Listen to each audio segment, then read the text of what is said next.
Good morning, students. Today we are going to see about the root part. You know that the part very most present in the soil is which part of the plant is required, most required is root part is very much required, that is present in the soil. For that we can make this activity. From this activity we come to know that how root part is very important for the plant. See, you can take two plants, one plant with the root and other plant with the without root. See, A potted plant with root, B potted plant without root. Okay. You are watering it daily. After 1 week, you check the plant which one will be healthy. Only the A potted plant will be healthy because of the presence of root. But B potted plant won't be healthy because of the absence of root. So from this activity, we come to know the importance of the root part. Next we will see another important function of the root. For this we required seeds of gram and maize, cotton wool, one bowl and some water. First we are taking 2 bowls. In the 2 bowls place some cotton. You can do this in your home. Then put 3 or 4 seeds of gram in one bowl and maize seeds in other bowl. After that, keep the cotton wet by sprinkling water every day. You have to sprinkle the water every day on these 2 bowls. After that, up to which you have to sprinkle means until the sprouts. See, this white color formation is coming now. Until it forms, you have to sprinkle the water. Then after a week, try to separate the young plants from the cotton.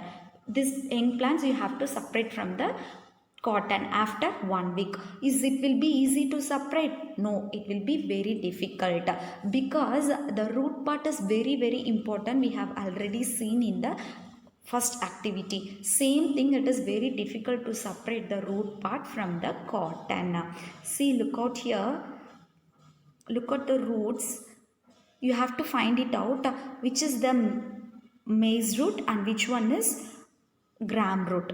Look out here, the A one is maize and the B one is a root of gram. Okay. Next activity.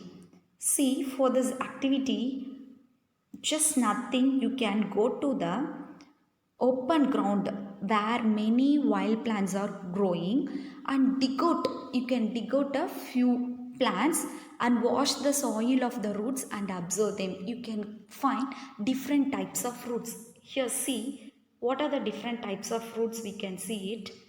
There are 3 types of roots are present. See, here 2 plants are given. See the different types of roots. The middle, the main root is present, no, in the middle. Main root, that root we call it as taproot. That is main root of the plant, we call it as taproot. The next one is smaller roots. See, to the side parts, small roots are formed, no? That we call it as lateral roots. Okay, smaller roots we call it as lateral roots. Next one, see, here all the roots are in same size. Can you able to find out? All roots similar and these are we call it as fibrous roots. Okay, 3 types of roots are present: taproot, lateral root and fibrous root. The main root is called as a taproot. The smaller roots on the side part we call it as a lateral roots. And see, all roots are similar in the B part plant. Look out here, all roots are similar, no? That is called as a fibrous root. And we have learned that roots absorb actually water and minerals from the soil, and stem what does? Stem conducts these to leaves and other parts of the plants. These leaves only prepare food and this food travels through the stem, then it is stored in different parts of the plants. For example, we eat some of these as roots like carrot, radish, sweet potato and other some examples. We eat from the underground, from the root only these type of vegetables we are getting now, and some of the vegetables we are getting in the upper part of the plant.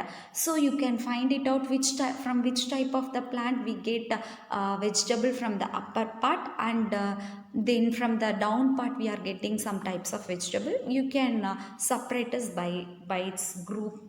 You will get this worksheet as a PDF. Write the answer and send it to 6th Science NAPS group. Timing from 6 p.m. to 8 p.m. Thank you, students.